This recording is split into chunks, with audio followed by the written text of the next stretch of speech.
Good.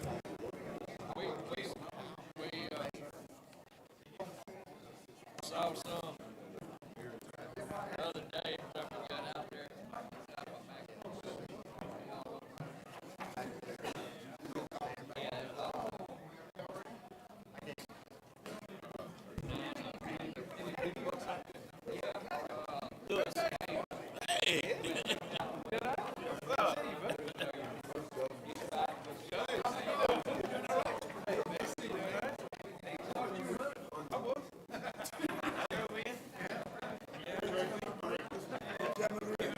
We ready? Are you the one asking for that, for the secretary? Danny? I didn't really pay attention to who asked. Danny? We good?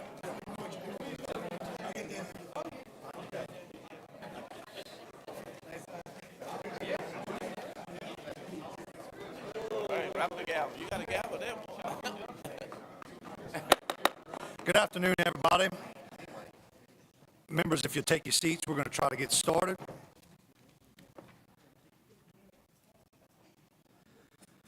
Today's Tuesday, December 2nd.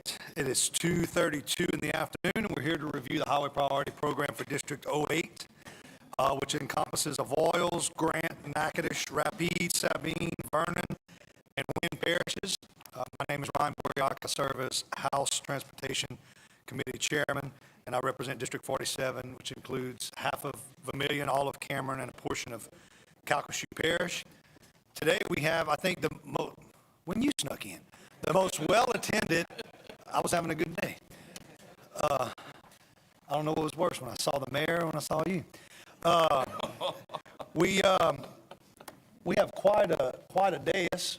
We have Representative Walters, Representative Furman, Representative Jackson, Mr. Speaker Pro Tem Mike Johnson, Representative Tarver, Senator Price, Representative Shammerhorn, Representative Landry, Representative Larverdane, Representative Moore, and the infamous, illustrious Representative Jason DeWitt. Thank you for making it. We also have some local elected officials in the audience. I'm going to attempt to pronounce your name right, and I'm going to attempt to read your handwriting. We got to work on some of our handwriting. H.G. Williams, Mayor of LeComte. Azer, give me that last name. K-Paul? Azar? Okay. Sherry Holder, Alderman. Jamaica Neal, the Mayor.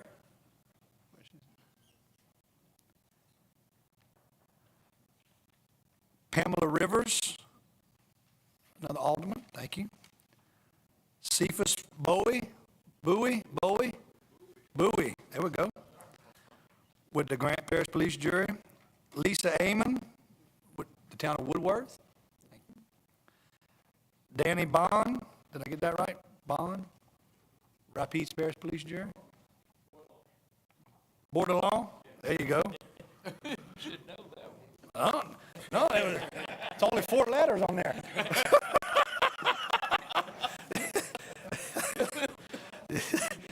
Believe me, with Bourriac, I could have got Bordelon. I promise you that. Judy James with the town of Mansura. Is that Evan Smith with the Rapides Parish Police Jury? Craig? Oh, I tell you what, I need some glasses. I got the next one, Clyde Benson. Got Clyde, Mr. Clyde. With the Avoyelles Parish Police Jury. Randy Wiggins with the Rapides Parish Police Jury. Mr. Ali, is that Overton? Hot Dog with the Rapides Parish Police Jury.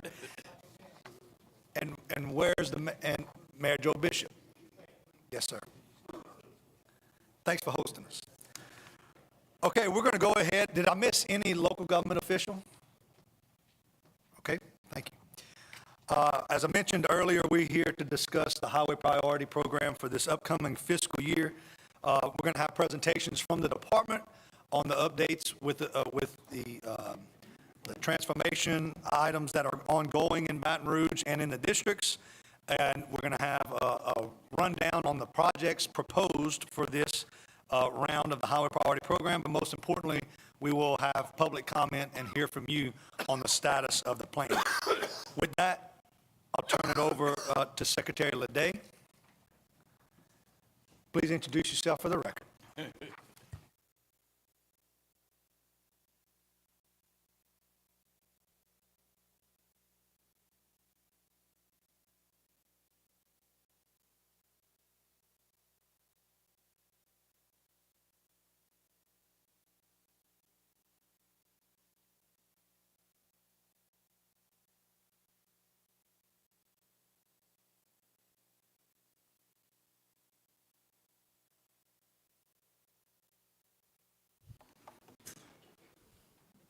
Good there? Yep. Mic check. Okay. Good deal. Well, thank you, Chairman, members of the committee, senators, and legislators. We're excited to be here in Pineville at the District 08, DOTD District 08 Highway Priority Program presentation. We're really excited, to roll out, our Highway Priority Program, which we'll go through here in a second, but also our transformation that we're undergoing at DOTD. And so, as you all know, thanks to your leadership and the blueprint that you laid with Governor Landry in rolling out the legislation this spring to help us transform the department really to accelerate transportation infrastructure across Louisiana. And so with that, we've got a lot going on here at DOTD. First and foremost, we have a new Office of Project Delivery, where, as you've heard in some of the other meetings that we've had on this roadshow, we are really addressing systemic issues on our project delivery processes and making sure that we're accountable and consistent each and every year, and that we're delivering everything in this plan every fiscal year. And so that's our commitment.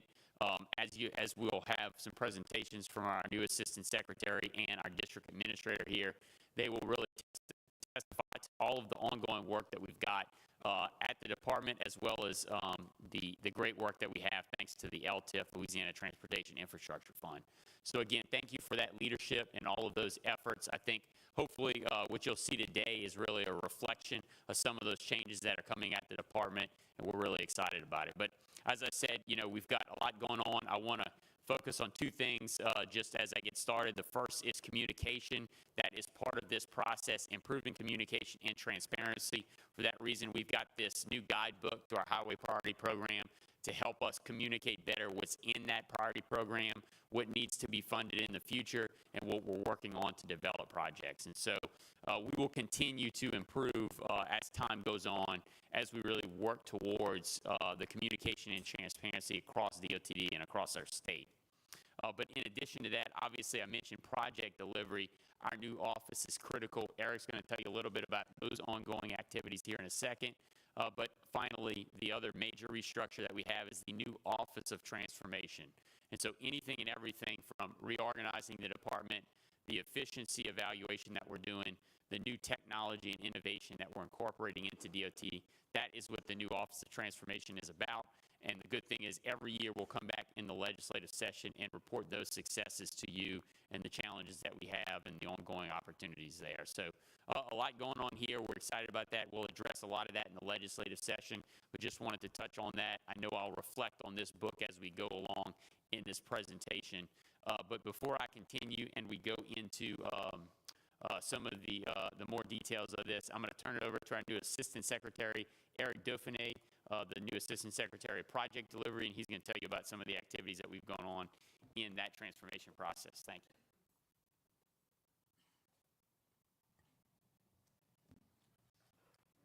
Thank you, Secretary. I want to start by, I'm sorry, Eric Dauphiné. I'm going to learn, sir. Eric Dauphiné, Office of Assistant Secretary, Office of Project Delivery for DOTD. I want to start by thanking everyone for attending. Excited to see such a great turnout. These public hearings are an instrumental part of our project prioritization and selection process. While these are the official hearings, also enjoy getting feedback throughout the year. So I just want to remind everyone, feel free to please contact us, either district administrator or myself, with any questions, concerns, input that will help us prioritize needs throughout the year. Feedback from legislators, local officials, and the public are key parts of the project selection process. along with other factors such as existing conditions, average daily traffic, safety concerns, maintenance costs, economic development, etc. We do utilize this feedback we receive throughout the year to deliver projects that are important to the people that we serve. Legislation last year created the Office of Transformation and the Office of Project Delivery. Both offices are aimed at enhancing efficiency, effectiveness, and accountability within DOTD. Since then, we have launched several new initiatives to modernize many of our internal processes. With respect to project delivery, we are evaluating and streamlining our entire process, including project prioritization, an updated project delivery framework, task and responsibility-oriented project management, a new project reporting system for transparency, and even contract administration and construction phase consistency. Essentially, our goal is to do three things: clearly define project priorities, establish a 5-year living, fiscally constrained highway priority program, along with ideas on how to fund and resource the projects. And 3, reform our project management and delivery process to provide for more accountability and consistency from project conception to construction. Another huge effort is with the communication of the highway priority program, specifically more transparent communication.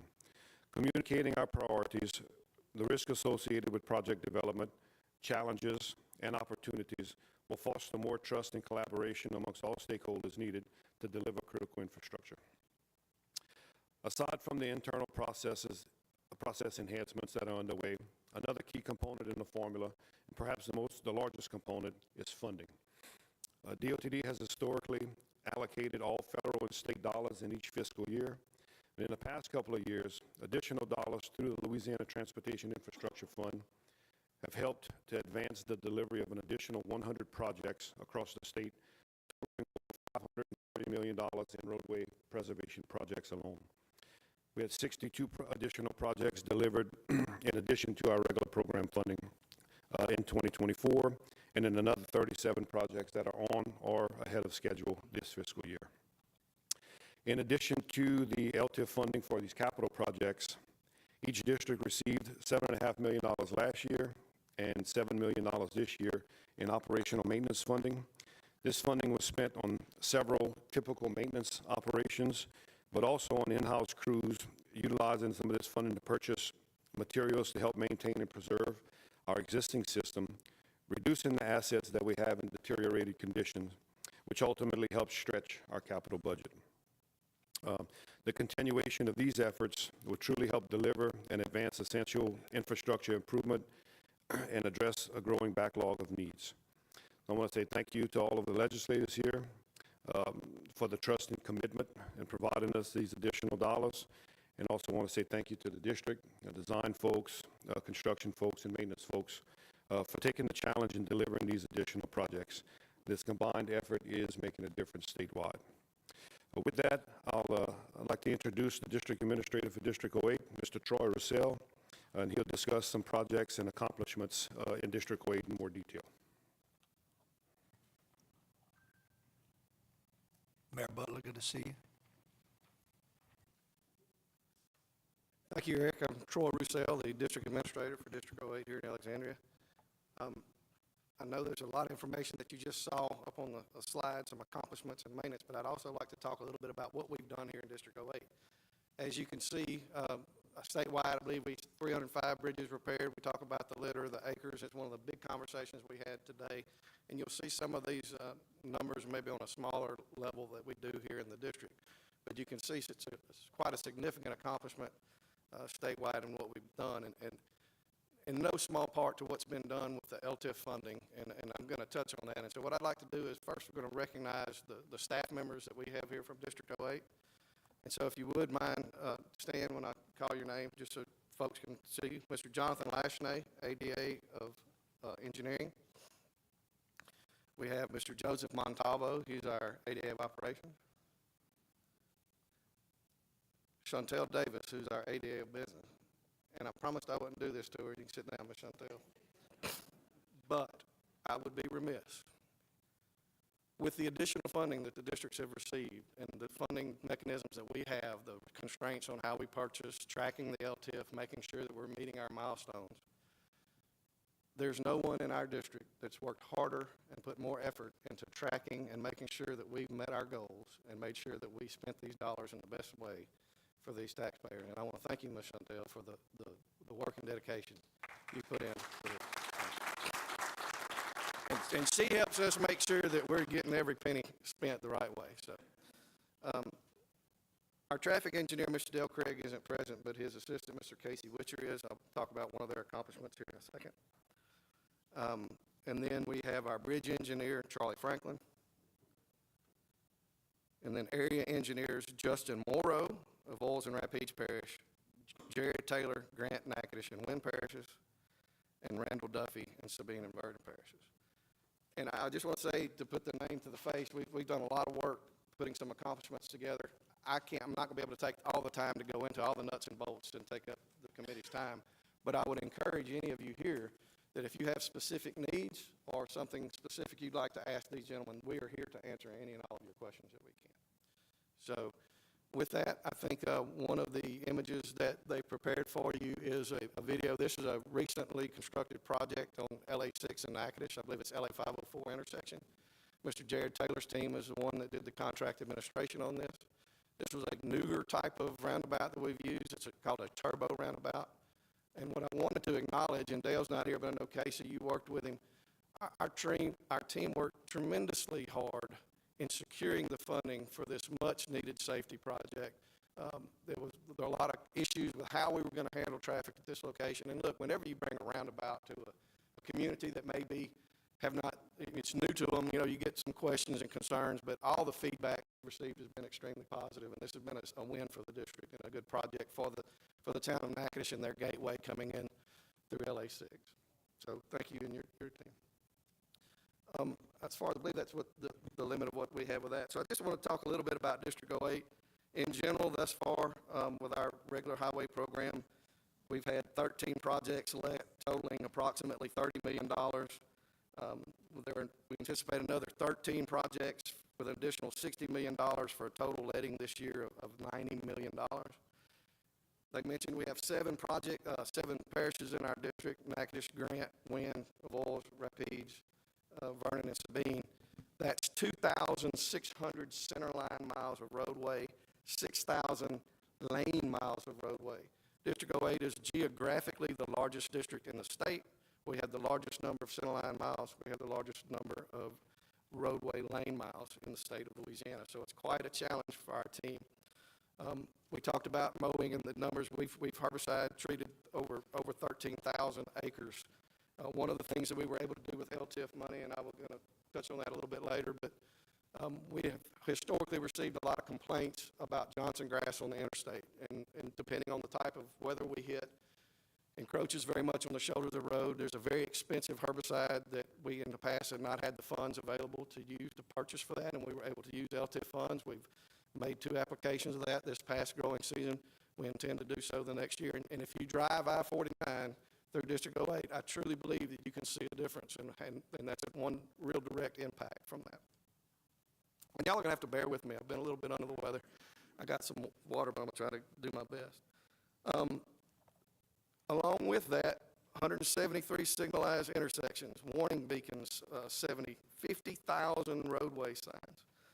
And so, as I mentioned, I wanted to bring up 2 challenges, and I'm going to hit on that with this. And I really want to say this, not so much for the legislators, but the members of the public that may be here, because I think sometimes it's hard to differentiate when you look at DOTD, and we start talking about different pots of money and how we handle things.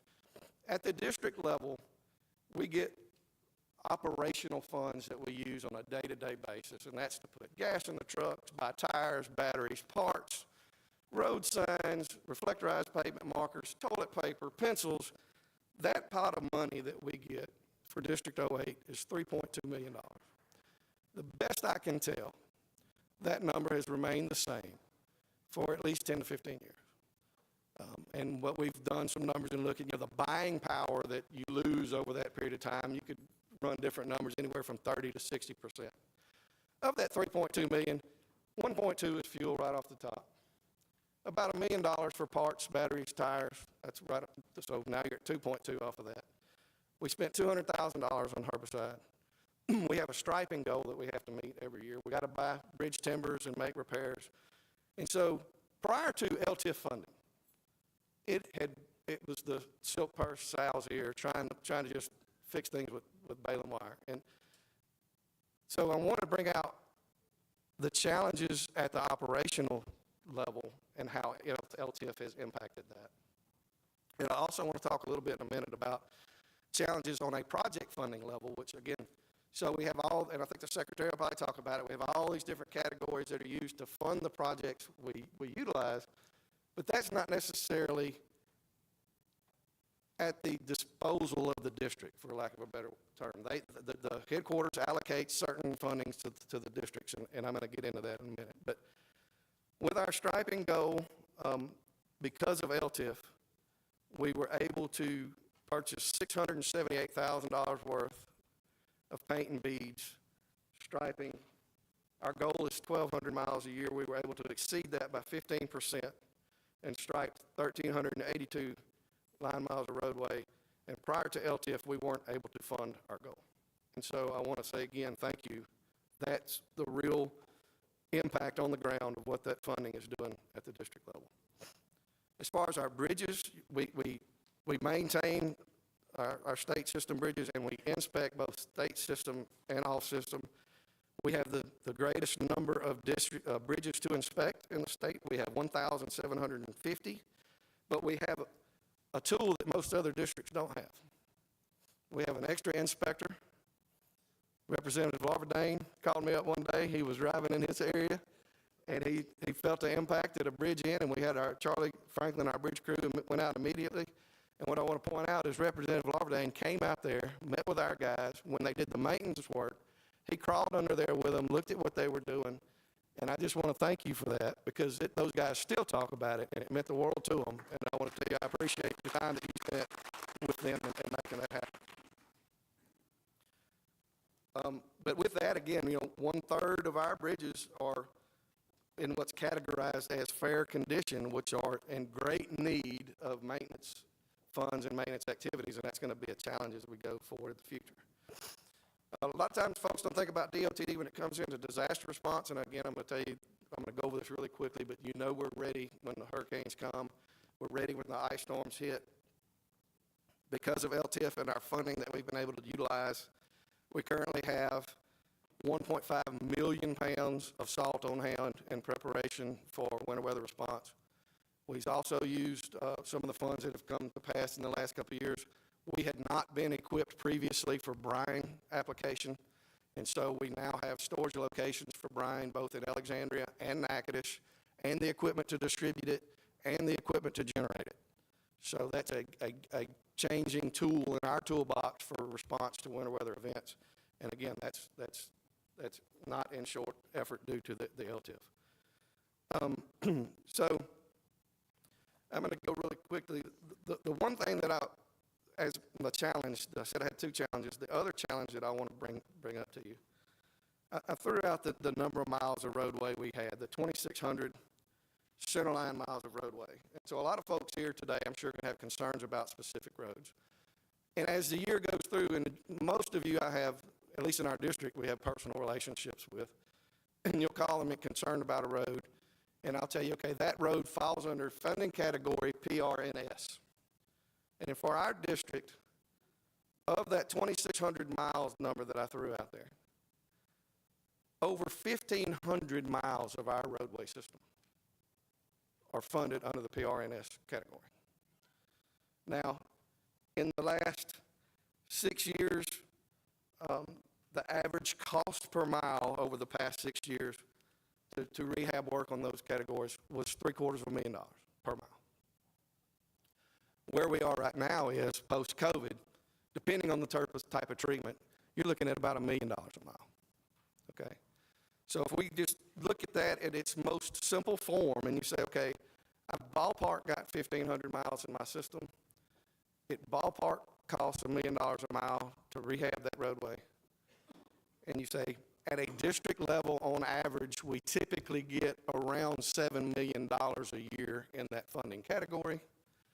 If you do that math, it comes out, like if I start on day one on one, it's 215 years before I get to the end. And so what I'm building to in that is many of the roads that we were able to address through the LTIF funding were roads that would have fallen into this funding category that would have been behind the multi-year backlog that we have in that funding category.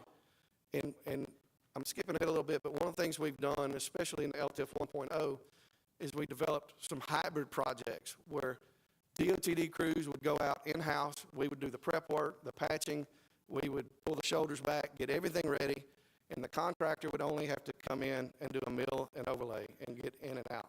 And so like Representative Johnson over by Ball Elementary, the 1204, I believe it is, for several years, you had reached out to me about that roadway and talked about the need, and I don't know if Mayor Wilkins here, but, very important to the locals. It fell into this PRNS category. It was behind, at that same time, Representative Shamahorn, we were discussing in great detail LA 117, and the whole Transportation Committee drove down 117. And so, I don't know why, but that route did become a priority for us. And so, again, we were able to do a hybrid project on that roadway in a funding category that we never got to. Mayor Woodworth is here, LA 3265.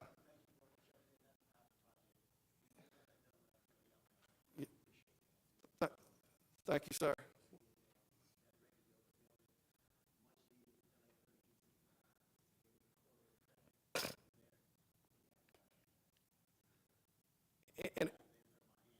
Well, I appreciate you saying that, sir. Thank you very much. And again, the only way that was able to happen was through the LTIF funding, through that mechanism, because it's in this much desired funding category that we just don't typically have enough to cover. So, just in talking about that and just setting the groundwork, because it's kind of like a bank, they give you so much per year in that category, and we have focused on LA 117 and some other projects, and I'm going to give a little summary of what we've done on that because it's been such a hot button issue for the committee. But we are actually in a deficit right now. We're overspent in that category. So because when a project comes back, right, if you estimate that it's going to cost $7 million and it comes back at $10 million, and for whatever decision we decide to award that, well, now the district's allotment is in the hole by $3 million. And so in that PRNS category, here's a list of 42 different projects that are on our radar that we've kind of got in our pencil priority here that total $176 million. And that's just kind of in the realm of coming up with the idea of what our priorities would be. So the challenges, both on a macro scale and micro scale of our funding at the district. So 117, just for, I know, Rep, I think your district changed a little bit, but I still say you were very instrumental in what we've done over there. We did a project, like I said, out of LTIF 1.0 in-house work from 117, 607 feet south of that bridge to log mile 11.6. That project complete, patching was in-house. LA 117 Tank Trail Road has been a question in Vernon Parish. That project has been let. They were scheduled to start this week, actually. I think the weather's got them. They'll probably be starting within the next week or so.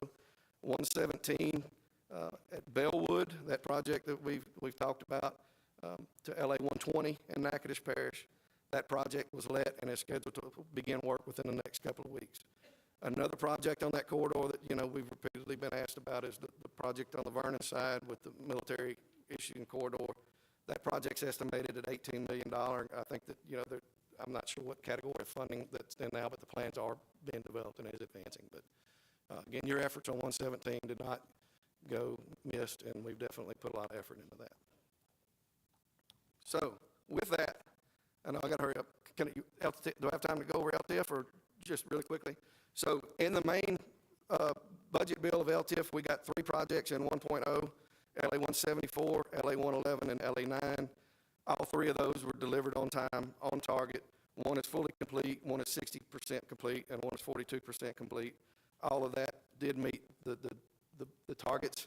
What we've got in the capital side of 2.0 is LA 1 in Natchitoches Parish, LA 126 in Wynn, LA 10 in Vernon, 107 in Avoyelles, and 1207 in Rapides. 1207 has already been let back in August. That project's proceeding. I know Representative Mike Johnson, we've kind of talked a little bit about that in the past. All of those other projects, 3 have the final plans complete, anticipating letting on time and being delivered as expected. So again, I'm not going to go into everything of what we've done, but I do want to touch one thing, Mike, if I can. You talked a lot about trees at the last one. And we had contracts for trees, and we did a house removal for trees. Care to guess how many trees we took down that were at risk for the roadway? I called you several thousand times, so that's more than that. One tree per call. Between using LTIF funds for contract, and we used LTIF funds to rent equipment that allowed our crews to do in-house removal that they weren't typically equipped to do. We cut 2,538 dead trees that were at risk of falling on the roadway. Thank you. And so, again, I know that was a hot button for you. I know I've taken up way more of my time. I've got plenty more information. If y'all want to ask me what we've done with LTIF 1 and 2, all I want to do is tell y'all I'm extremely thankful for it. Like I said with the challenges before, if we have to go back to a base 3.2 million operational funding, I don't know how we'd do it. But this is delivering to the needs of the people. I'm able to respond to the calls of the legislatures. We've had project, I know, I think the mayor of LeCount was here. We had a project on 112, same kind of thing. So.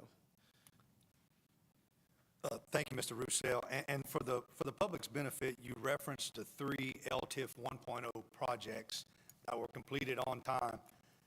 Just so we all on the same page, that funding was appropriated when? So that was of the 24 session. June 24. Yes, sir. So June of 2024 was when the appropriation happened. Then we have 60 days of making sure the paperwork goes through on the funding going through. And you took your allocation and constructed those roads in how many months? Well, again, one of them is fully complete. I don't have that final date. One, we got the notice to proceed was in February to give you that turnaround, and then we're 60% complete on it, and then the other one is 42% complete. But again, the big key for us internally is getting plans developed, getting environmental clearance done, getting the project let, getting it awarded, getting the contract online, and getting them out there and going to work within that window. And that's the real challenge. And so, yes, sir, our team worked extremely hard on that. Thank you, sir. Yes, sir. Speaker Pro Tem Mike Johnson. Mr. Secretary, I'm glad you're sitting here because I think what you've just seen is a masterful human relations manipulation. That a guy can come up here and tell you he doesn't feel good, so he lowers your expectations. And he's able to get David Butler to lead an ovation. I got to tell you, I don't know how it is in other regions as far as their director for that region, but I call this man days, nights, weekends, holidays. He always responds. And it's never a we can't, I've kind of nurtured him away from the we can't do it, but now he has a can do or how can we do attitude. And I just want you to know, as his boss, how much we appreciate him in District 27 and I think all over central Louisiana for how much he responds to us. It's not always yes when we call, but it's never a, well, even if it's a no, I call him back and we get moving there. And because of that, I think the people in District 27 has been well served by what this man does and all of central Louisiana. And he understands that when I call him about a tree, I'm not calling him about a tree, I'm calling about a life or somebody on the highway. Or if I'm calling about a roadway by a school, I'm not calling about the roadway for the school, but I'm worried about the children in the school. And he cares. And we've got too little of that in some of the government. And I just want to applaud him. Now, he's not going to ever hear this is one time a year that he gets this. But I just want you to know how much we appreciate him. Don't you dare move him or bring him to Baton Rouge. We need him right here. Because, and we were talking during Thanksgiving, and I just appreciate all you do very for much. us. And now I've set you up for all the things I'm going to ask you for in 2026. This is the Mike Johnson binder. We worked really hard to put everything together. I pull up my phone and I've got the priority calls, and you come before my wife or my kids. So, but I just want to thank you for everything he's doing. And we're working on some other projects, and I'm excited about it. It's not in this list, but I love the fact that you got people going so slow around the roundabout in your video. We're going to have to figure out how to do that. But we're wanting to do the similar out at Pinecrest. Yes, sir. And to help us there. And thank you for being responsive to the public on the 165, 167 project, and how you modified a project that was supposed to start on a Monday the week before. Mr. Secretary, you was on that call to accommodate some of the businesses. And it's not perfect, but we're getting close to being through with the project. It is, and I don't know. if People we have to- felt like you were listening, which Yes, is sir. something I don't think happened in the past. And I have another positive that I can share with you offline on that project as well. So, Good, thank you. thank you very much.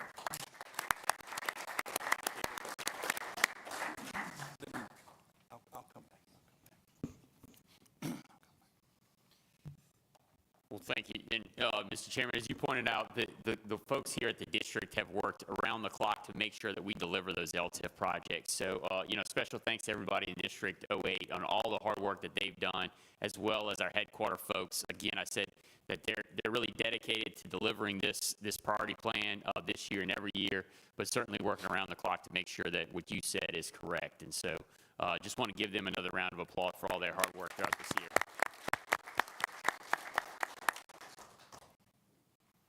So with that, if you wouldn't mind, we will transition from the district overview and the transformation overview and really start the presentation on our highway priority program overview.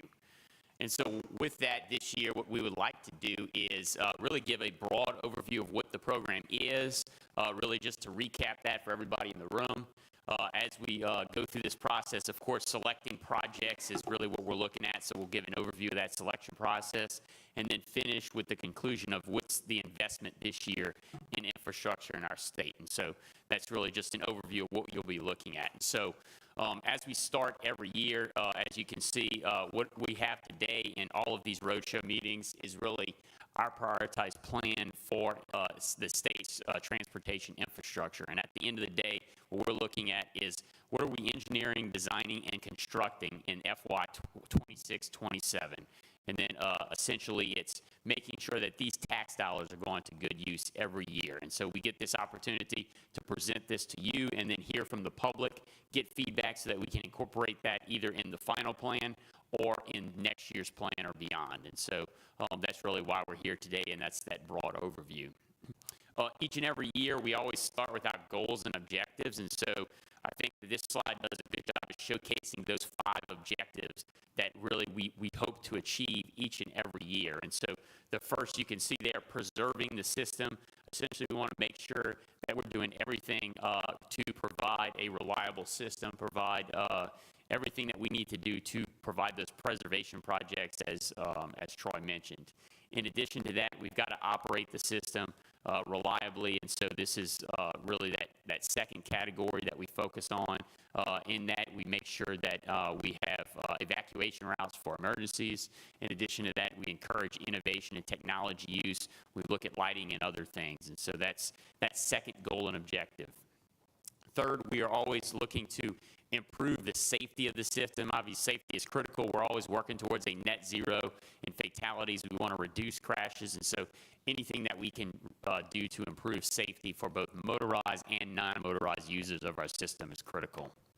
The last 2, of course, expanding the system. Anything that we can do to relieve congestion, provide widening efforts, really to help improve connectivity in our communities is what we're doing, and that falls into that goal and objective. And then finally, this all feeds into improving the quality of life for our communities. Anything that we can do to foster multimodal commerce across the state is all part of this goal and objective of this plan. And so I think this slide does a good job of capturing that.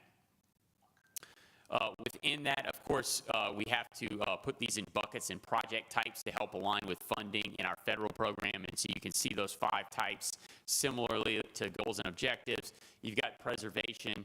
And just to recap, of course, that's pavement overlays, patching and bridge maintenance work. Those types of efforts are all part of that preservation project. You've got the capacity projects, the roadway widening, new interchange and other things to provide congestion relief and new capacity. We have the operations and motorist services category, and that focuses on ways that we can improve the reliability of the system. The types of projects there are traffic signal upgrades, drainage repairs, lighting, and other efforts. In addition to that, obviously, safety, as I mentioned, is critical and paramount in our department. Anything that we can do to reduce crashes and improve travel for roadway users, those types of efforts, we're looking at intersection upgrades, guardrail improvements and upgrades, pedestrian and bicycle accommodations to install there, as well as roundabouts like you just saw that Troy presented.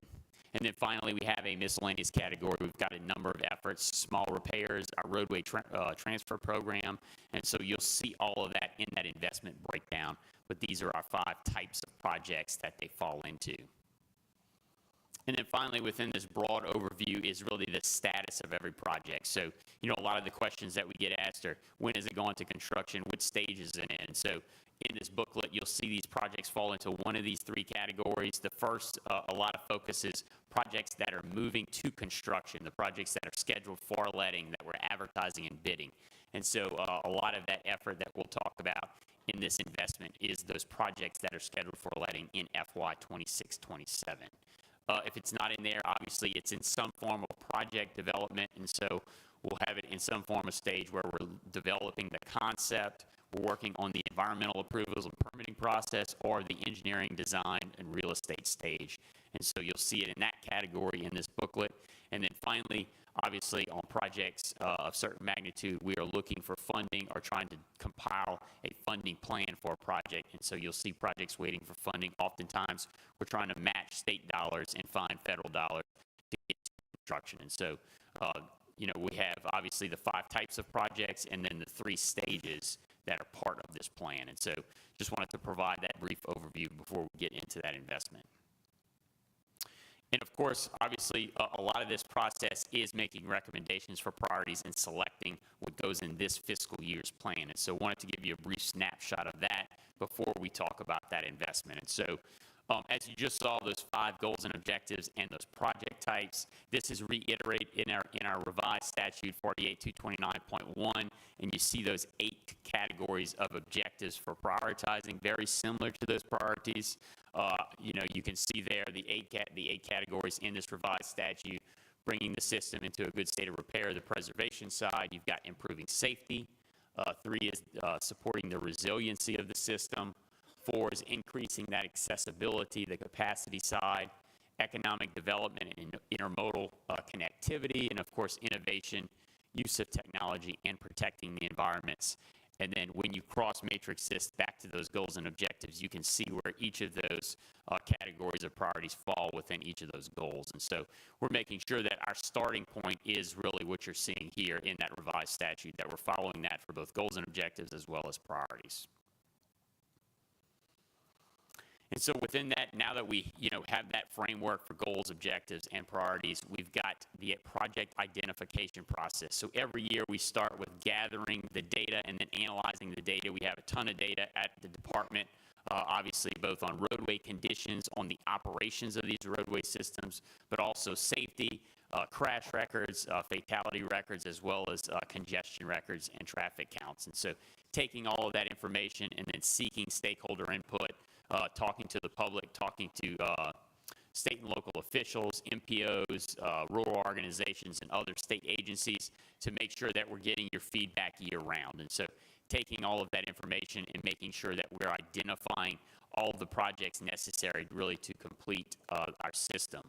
Of course, within this, taking the stakeholder input, the technical analysis, we're working with our project teams both at headquarters as well as the district, taking that input, looking at our long-range plan and seeing how these projects fall within there, and then, of course, finding available funding, whether at the state and the feds, to make these decisions. And so what does all this look like in addition to all of these factors? It's really this chart here where we are going from the identification to the recommendation, and then we are proposing a draft fiscal year plan. And so we presented this to the Joint Transportation Committee on October 1st of this year, sent that to each of you, and then now we are at the roadshow in that red box where we're presenting this to you and to the public to get that feedback, incorporate that into a draft final plan that we would deliver to you in the legislative session of next year. And so this process that you can see is all boiled down on this chart here. But obviously it starts with those goals and objectives,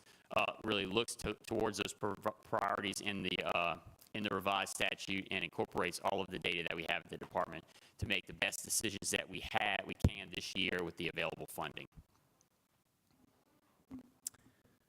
And so with that, all of that effort goes into what's in this investment. And so want to reflect on what that looks like statewide, and then touch on what that means for DOTD District 08. And so this year in FY 26-27, you can see that this is a $1.2 billion investment in transportation infrastructure across the state. And so a significant investment.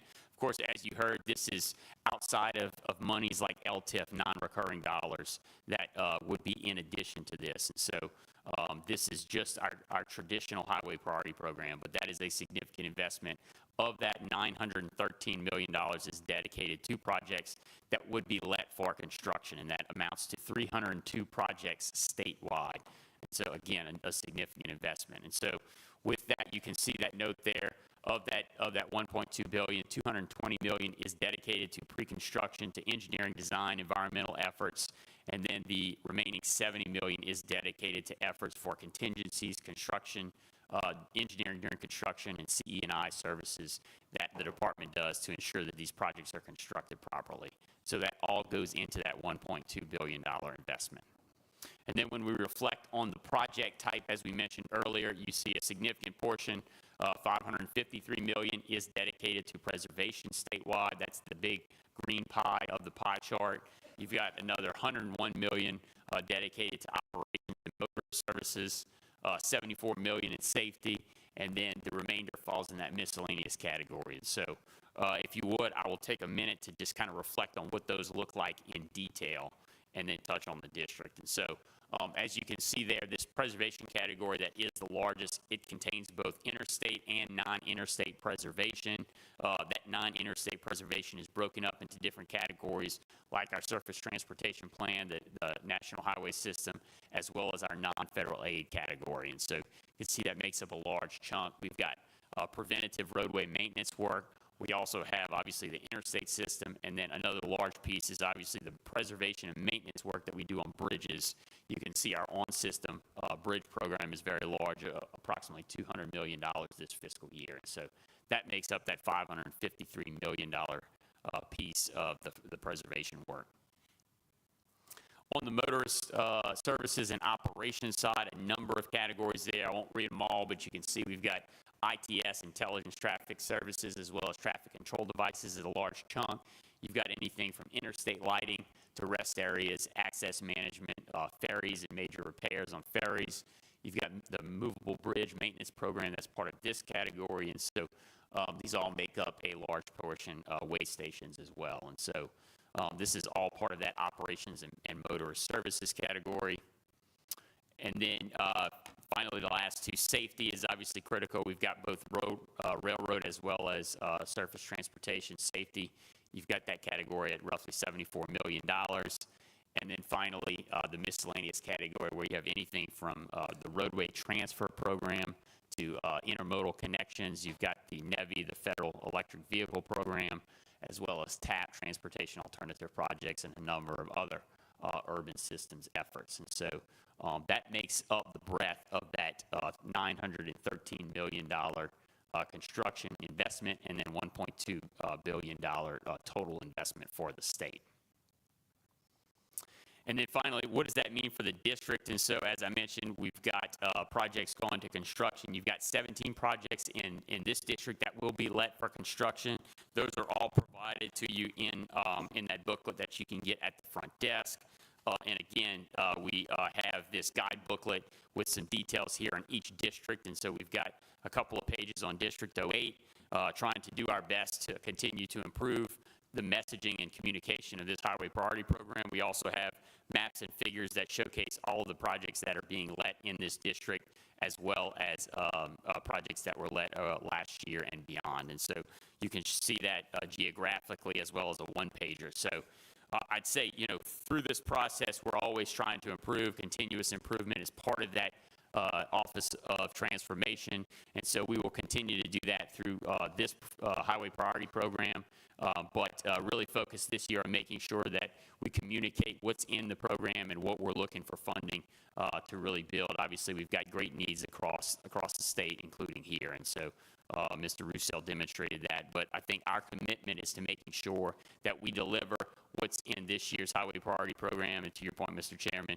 what's in the LTIF program. And so we're happy to say that our district team and our DOTD team is doing that. But with that, I'm happy to answer any questions. Appreciate your time, and thank you again for your leadership and the funding and trust that you have in us. Secretary Lede, you referenced unmet needs, and as we move forward, it could very well be that LTIF wasn't the best way for us to appropriate funding and execute on projects. Also with the maintenance funding, the 7.5 to 7 over the last 2 fiscal years. So what I would like for you and Mr. Dauphiné to do is to work with the district administrators and their staffs on unmet needs that we're just talking about, especially if it's a piece of equipment that they could continually use, whether it's a paver or a little mini excavator for some ditch digging on our end. I think it's good for the members when we're debating Representative DeWitt there on appropriations on where funding should go. When we're armed with the needs from the very beginning, and we've seen all the accomplishments already over the last year and a half, really, not 2 years, year and a half, I think that makes a good argument when we're trying to, you know, appropriate funding and when that same dollar is competing for different interests. And so not just with LTIF and not just with, you know, funding the Highway Priority Program, but also with the CEA process for the grass and litter abatement for the entire state, when we've doubled the number of reimbursed, I think that's correct, we've doubled the number of reimbursed entities that participate in the cooperative endeavor agreement process, both from a parish and municipality perspective. So I think it's good for us as a committee, as members, to understand what those needs are. Questions from members for the Secretary? Okay. Thank you. Thank you, sir. We're going to move straight into the most important part of the hearing.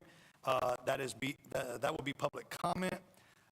Please walk to the podium and state your name and provide us your thoughts. We're going to start with Mr. Randy Wiggins.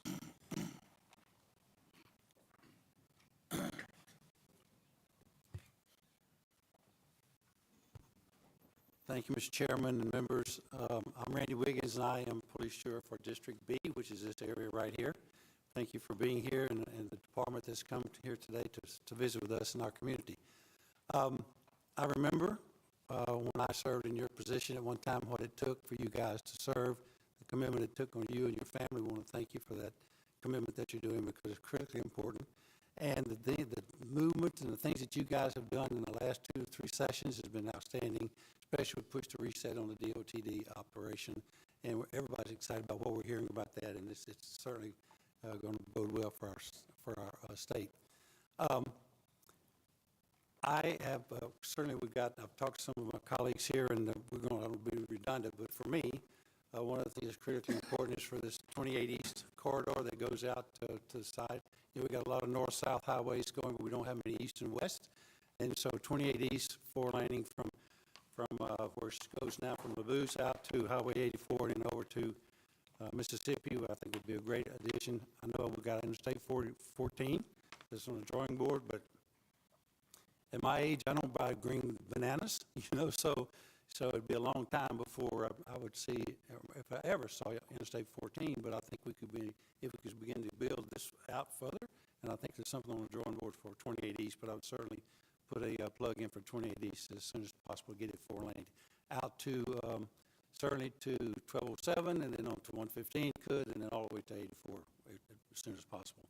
The other thing locally for me is an area that I spoke to my Mr. Speaker Pro Tem, who's my rep, is 3144, which is Edgewood Drive, and goes over to Donahue, and then on over to Military Highway. That's a major thoroughway for us. It's basically a bypass dumping off of 28 East for people going north over there. And so when you come on Edgewood Drive, you get to Donahue. You got 3 hills that go into an intersection. You got to drop off from one side, so it's critical from a safety standpoint and a traffic standpoint. It needs to be reworked as soon as possible because it's very tight. If you got any kind of trailer on a vehicle there, you get jammed up pretty much. I thank the DOTD for recently. I talked to them about giving more time on that light. We have a large church down there, and on Sunday mornings it gets backed up way up. And talked to those guys, and they jumped right on it and expanded the time. And right now we get out of church a lot quicker.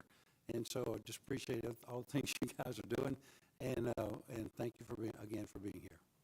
Thank you, Mr. Wiggins. Herman Williams.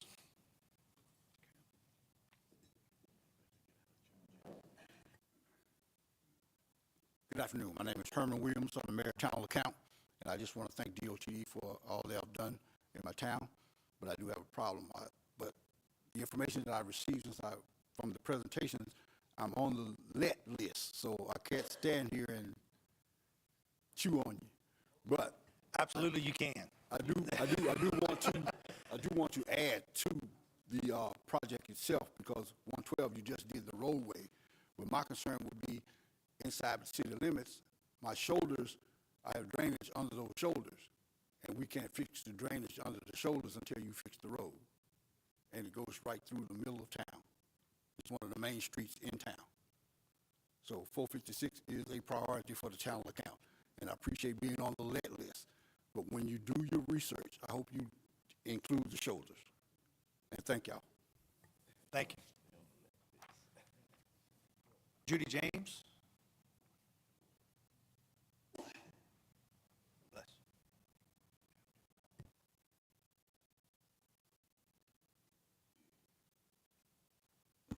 Good afternoon. My name is Judy James, representing the town of Mansura.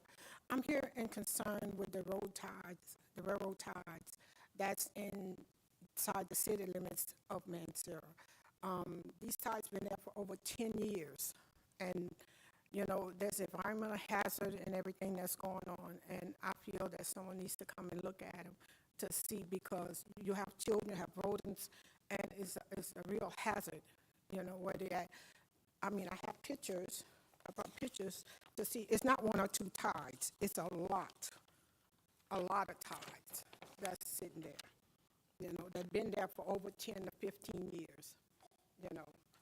And I'm here, again, to see if something could be done about it. Thank you. Thank you, ma'am. Please, if you have an extra copy of that, or if we need to make a copy to leave with staff, that'd be great. Yeah. Thank you very much. Thank you. Ryan Yerby, Sr.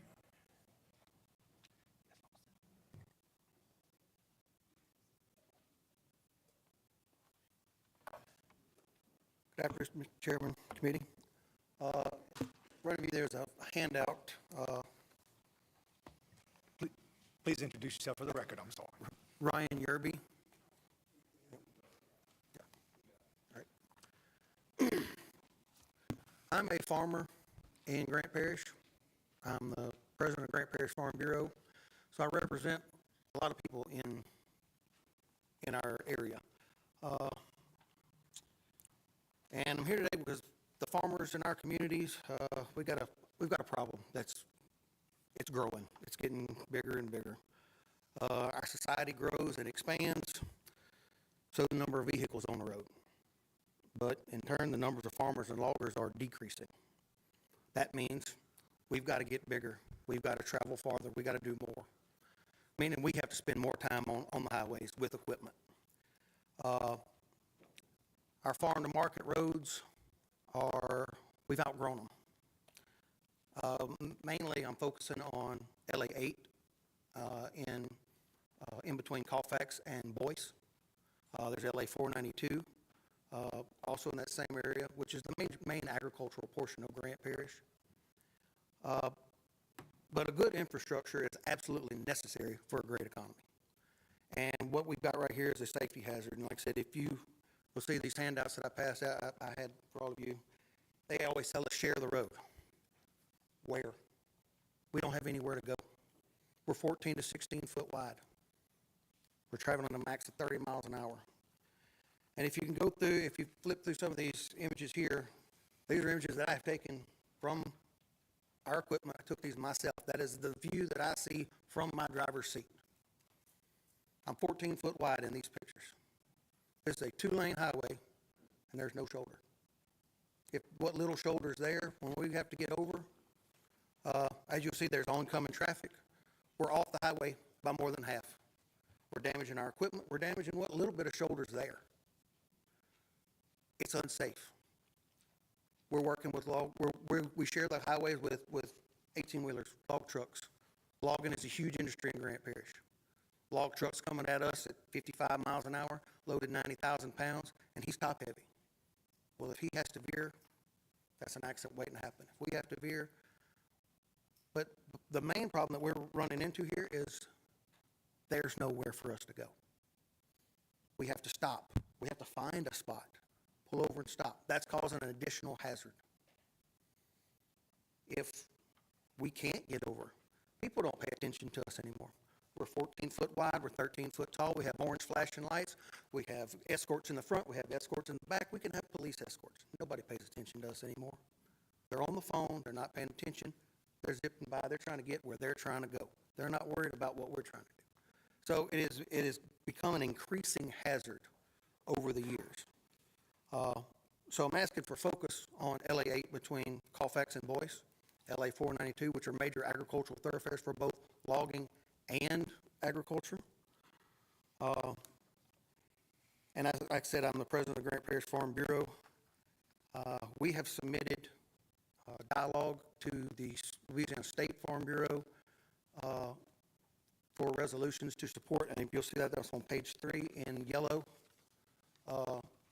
supporting the, as these highways come up for reworking, that these, widening these shoulders, paving these shoulders, be put into these projects.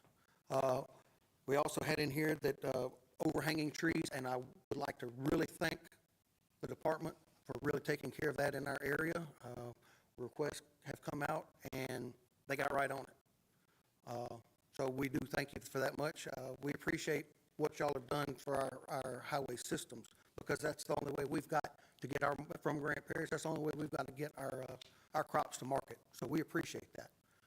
But like I said, I think the infrastructure is time for a little bit of upgrade. I know I think I've heard the term 16 million added to it to just add these shoulders. But 16 million is a drop in the bucket when you're talking about somebody's life. Like I said, we're dealing with my life, my family's life, my employees' life. So, and like I said, that's not only counting us, but the taxpayers as well. On the last page, you'll see here, this is, again, from the same piece of equipment, LA 71, where the highway's the same width, but it has a wide paved shoulder. And as you can see, I'm on the shoulder. I'm not blocking traffic. Traffic's not even having to move over. Everybody's just moving along. It's a safe spot for everybody. So just asking for consideration on these projects, mainly for our area, but just in the future, in agricultural communities especially, to please consider that. Like I said, this equipment is getting bigger. It's not getting any smaller. We're having to go farther. We don't want to be on these highways any more than y'all want us on the highways. It's not a fun place for us. It's a stressful time.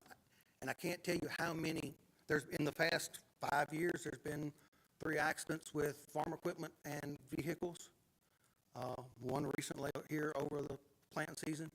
But I cannot tell you how many close calls, near misses, that could have and should have ended up in fatalities that were just near misses just because there was nowhere for us to go. So thank you for your consideration. Appreciate it. Thank you for your comments. And Representative Furman. Yeah, Mr. Chairman, and Ryan, if you want to stay there just for a second longer, I want to make a few comments on what Mr. Yerby had to say. But first, I do also want to recognize we got Mr. Gatlin here. We've got several farmers from that part of Grant Parish, and his grandson was driving the piece of farm equipment that was involved in the accident, and $200,000 piece of equipment, and was clipped by an log truck, so it could have been catastrophic, really.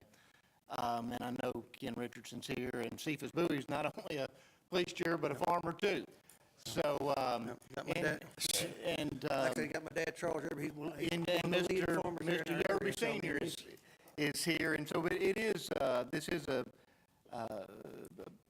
sort of, we've got some unique circumstances there where you've got row crops, we've got timber, livestock. This is the main thoroughfare for the transport of livestock, and it's scary driving to drive a personal vehicle sometimes on Highway 8, and so I can only imagine when you're trying to get the crops in, what you're going through. But, and Mr. Secretary, just looking at the objectives for project prioritization that's in statute and that you reviewed with us, I think this project checks every box. Safety is certainly a concern, and the road absolutely needs to be brought into a better state of repair.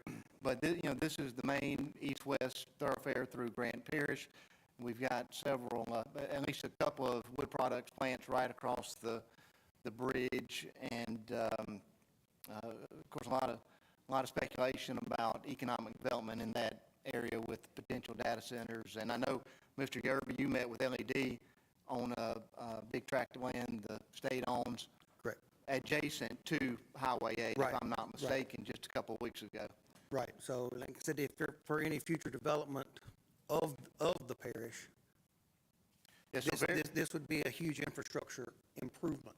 yeah, very, very important project. So seems to have slipped through the cracks over the past few years, but would certainly, I would be very appreciative if that's something we could take a look at. And I want to echo what Representative Johnson said.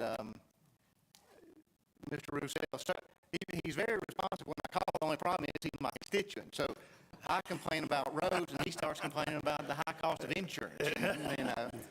But they go above and beyond.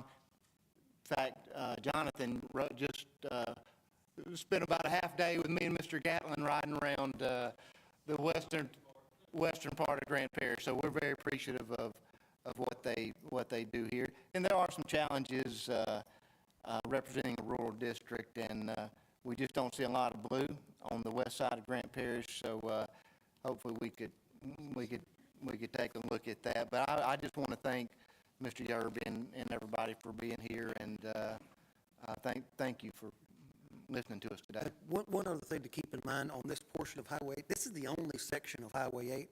Highway 8 runs through the entire parish, all the way to Gina. All up through that rural area, that is paved shoulders. This is the only section where there's nowhere to go. So, thank you. Thank you. 10 miles. Yeah, 10 miles. Craig Smith?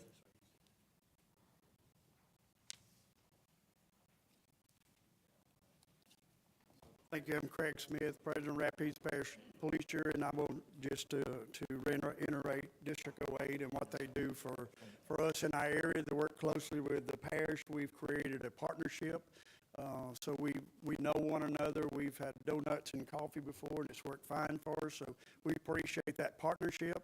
Also want to reiterate the importance and safety of Highway 28 East, the 4-laning. That's very important to our area. Also, Highway 115 from 28 to Avoyles Parish line, I see it's back in the red, which means it's got bumped back. This will be the third time, I believe, it's been bumped back, and it's a very dangerous road. It's got a bunch of humps and bumps, and it's becoming very dangerous to our citizens, so I'd ask you to consider that, please. Thank you. Thank you, sir. And that was 115? Yeah, 115.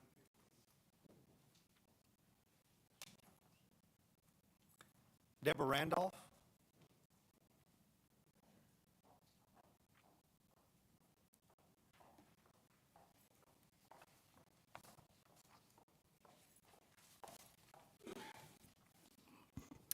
Thank you, Mr. Chairman, Mr. Speaker Pro Tem, and members. I'm Deborah Randolph, President of the Central Louisiana Regional Chamber of Commerce. I appreciate the opportunity to address the Joint Committee on behalf of our 1,000 chamber member businesses. First, I'd like to thank Secretary Leday for meeting with community leaders recently in Alexandria to discuss key projects as he traveled through the state. And I also want to echo what the Speaker Pro Tem was saying about our district office team, because 100% of the time they are responsive and helpful to us, and as well as to our industry. So we appreciate them tremendously. Each year when we come, we bring a document which you have that has been distributed to you so that we can leave you with that and then follow up leading into legislative session as well. So we appreciate the opportunity to do that. I want to, before I get to some of the local projects, just to highlight a few of them, and as I lead into this, I do want to mention that as Police Juror Wiggins talked about, on our list is also the Highway 28 East project. East-West will continue to be important because of the length of time it takes to build an east-west interstate. But I do want to update you, even though there is no state ask at this time, about Interstate 14, because we do have some movement on that. And now our I-14 coalition, which has membership from the 5 states through which I-14 will connect military installations and ports, has joined forces. So our I-14 coalition is now partnering with the I-69 group and the I-27 group, working together as the Congressionally Authorized Future Interstate Coalition, or CAFI, to advocate for Congress to provide new dedicated funding above the line for the 3 unfinished interstates as part of the next surface transportation authorization legislation in 2026. There are 22 states represented in this joint coalition, which provides a great opportunity with that many members of Congress attached to those states to try to get this done. So the nation, of course, has now gone 3 decades without a dedicated federal funding mechanism for planning and construction of future interstate highways. So Congress has, since 1992, authorized numerous additional multi-state future interstates, but there's been no federal funding commitment to making these much-needed connectivity corridors a reality. So we strongly support Congress making a multi-state future interstate highways funding formula program a reality, and the new funding should be distributed to state DOTs based on the number of unconstructed multi-state authorized future interstate miles in each state.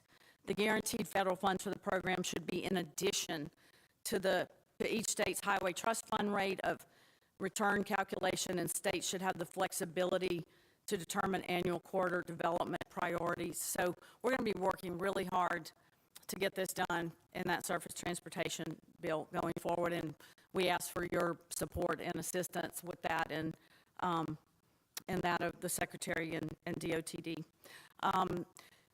Literally, it will enhance the value of Fort Polk. Because we've been working on this for the past few years, it has, of course, garnered the attention, positive attention, from the Department of Defense for the value of Fort Polk, both to our nation's defense. And look, it will connect to England Air Park, which is the intermediate staging base for Fort Polk, for the Joint Readiness Training Center, and the Central Louisiana Regional Port. And this will create a tremendous economic development corridor. So yes, it takes a long time to build it, stretch by stretch, but no time like the present to get started. But again, we certainly advocate for projects like the Highway 28 East 4-lane improvement from Labousse to the intersection of 84 as well, because it'll take a while for the other. Now, I'll mention a few other local projects. Second to last page in our little briefing is the urban systems projects that we have in the region, and you know, that list highlights Again, the need for additional urban systems funding. The MPO is currently capped at $3 million per FFY. And so that amount, of course, doesn't go very far when many projects average $1.5 to $2 million. So additional funding to the MPO would allow for additional projects to be constructed during each FFY inside the urban core of the Central Louisiana region. So I'm not going to go through, it's a little bit of a long list on those urban projects,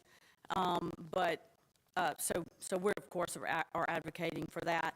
I will mention in our booklet, in addition to the Highway 28 East, Highway 165 Kingsville, due to the high capacity in that area, we advocate for additional capacity, funding for additional capacity on the Highway 165 corridor through the industrial park area that links Camp Beauregard and commercial business and industry, including Procter & Gamble, Plastipac, Crest Industries, and others along that corridor.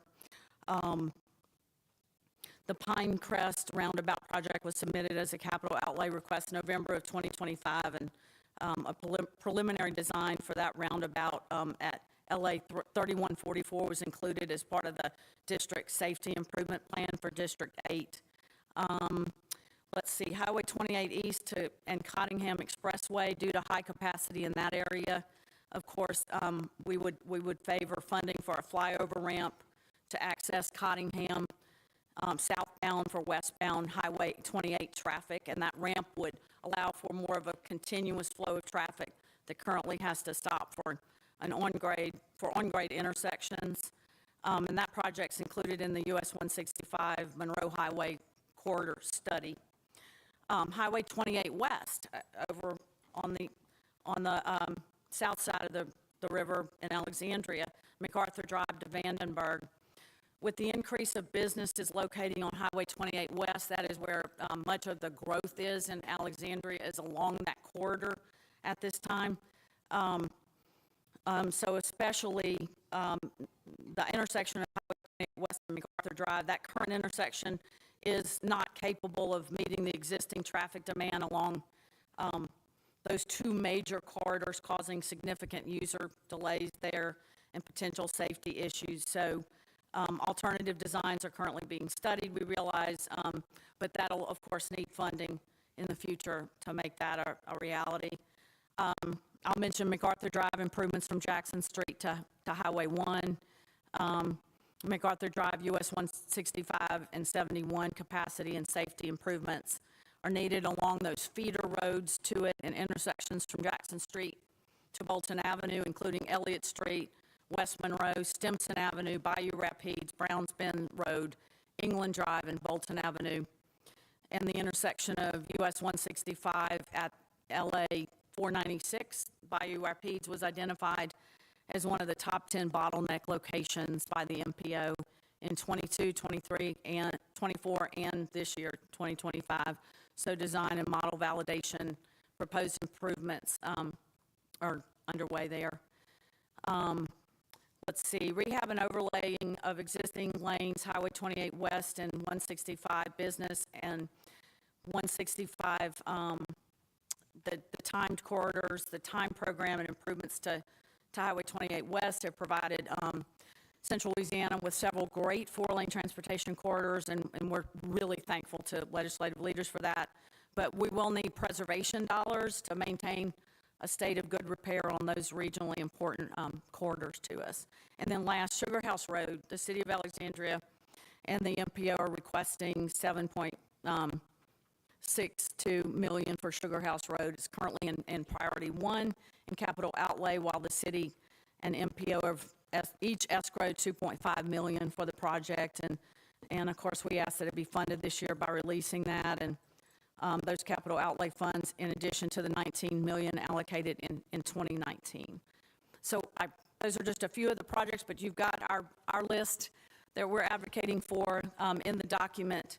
And again, we very much appreciate the opportunity to have you here in Alexandria, Pineville, and Central Louisiana, and appreciate the opportunity to be able to address the committee. Thank you. Thank you, ma'am. Mr. Dauphiné, you got those? Good. You want to borrow my ink pen? Thank you, Ms. Randolph. Marcus Canella.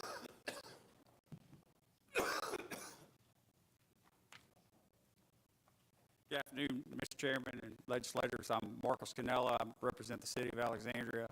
I want to reiterate one of Ms. Randolph's projects, which is MacArthur Drive from I-49 to Jackson Street. We've had some pedestrian strikes in this area. There's a lot of increased capacity at especially the Bayou Rapids intersection and Browns Bend Road. The congestion is getting so bad that we are actually, there's a lot of concern with potential development along that Browns Bend corridor and the increase in traffic and the impacts that's going to have. I understand that Arcadis has done a traffic study and they've sent out a few alternatives on what they think needs to be constructed in order to accommodate the additional traffic in this area. And we're just asking for consideration for y'all to move that forward, especially from I-49 to LA-28. That corridor is one of our main concerns, and we just want y'all's consideration to move that forward. The other project that we have Versailles Boulevard. That's our major arterial that connects LA-28 to Jackson Street, which is another state route. And at Versailles and Jackson Street, there's major congestion there as well, and we're asking consideration to build a roundabout there. The city's also looking to construct roundabouts along Versailles just to move traffic along better. But that Jackson corridor is very congested in that area. It really needs a turn lane, but sometimes the cure is worse than doing anything. So it really needs a roundabout. If you built another turn lane, you have to buy right away. It's another problem in itself. So a roundabout would be the proper fix in that area. And we're also working with Representative Laura Dane on Sugar House Road, and that's another primary project that we want to push forward. Thank you. Thank you. Jennifer Marusak.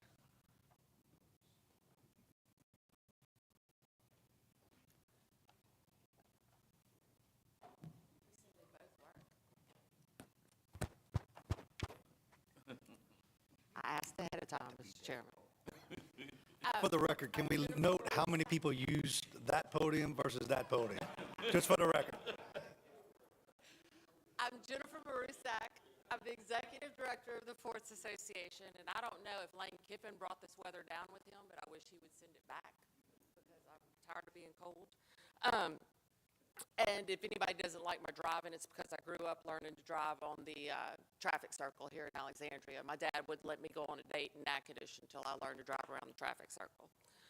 So, you know, I just want to talk about our port system. I know this is historically a meeting about roads and bridges in the state, but I don't think you can possibly talk about our transportation system without talking about our extremely advantageous 29 active port system in the state. Our 5 Mississippi River ports comprise the largest port complex in the world. Louisiana ports carry 25% of U.S. waterborne commerce. It's 80% of the nation's grain now, 20% of the nation's coal. Including all of our rivers and intercoastal waterways, we have a magnificent 14,500-mile economic driver sitting at every one of our doorsteps. The port industry is critical to your regional and the nation's economy.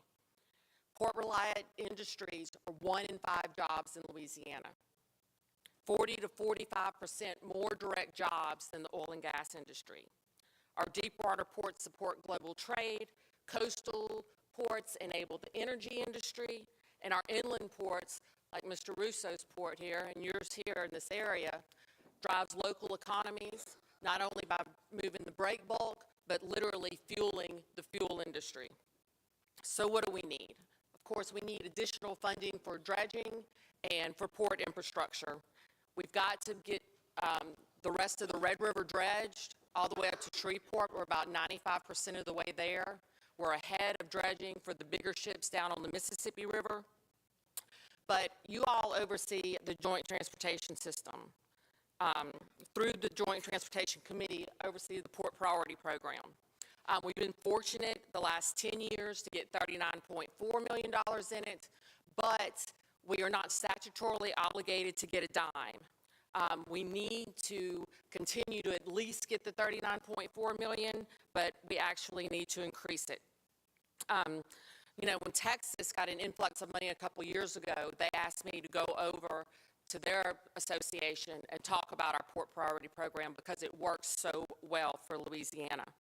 The Mississippi Ports Association asked me to come over to meet with their group 2 weeks ago to talk about the Port Priority Program. So I can't say enough about how well that is run by DOTD and the Office of Multimodal Commerce. By the way, our Port Priority backlog is only $217 million. So if you could give us a fraction of what we need, we'd appreciate it more. But, you know, I want you to keep in mind that since its inception in 1989, only $739 million has gone to the Port Priority Program. DOTD itself has determined that the state receives $8 in taxes, jobs, and benefits for every $1 invested in our port system. And if that's not a return on investment, I don't know what is. Mr. Chairman and members, thank you for your time. Thank you, ma'am.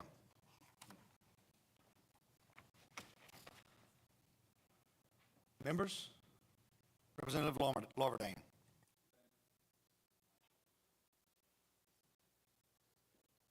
Button. Thank you, Mr. Chair. Members of the Joint Transportation, I appreciate you all coming to the big city of Pineville in Central Louisiana. You're always welcome here. I also want to thank Mr. Secretary and Troy Roussel. The things that they're doing, putting money into projects, it means a lot. When we put money into projects, it means this area is growing. We need to grow Central Louisiana, so I want to thank you for what you're doing. I want to recap real quick. I want to thank you all. About 3 weeks ago, we had a meeting at the Sugar House Road Project, joint meeting, City of Alexandria, DOTD. Several members from DOTD were there.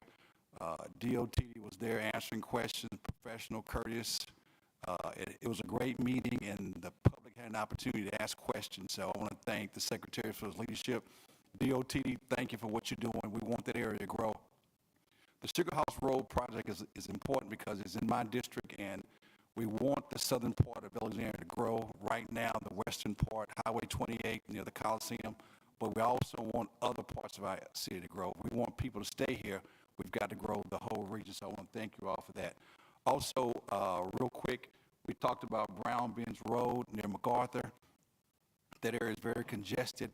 We've got some residential homes that are growing in that area, so we need to get some type of engineering so we can try to expand it so we can stop some of the congestion. So whatever you all can do, looking at that.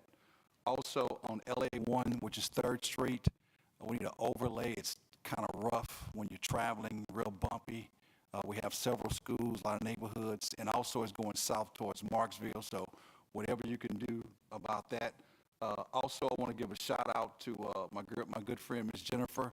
You all have been doing a good job with the ports and airports. Thank you. Even though this is roadshow, ports create jobs. You look at the New Orleans airport, you look at Alexandria airport, we've got an influx of money, the Baton Rouge airport.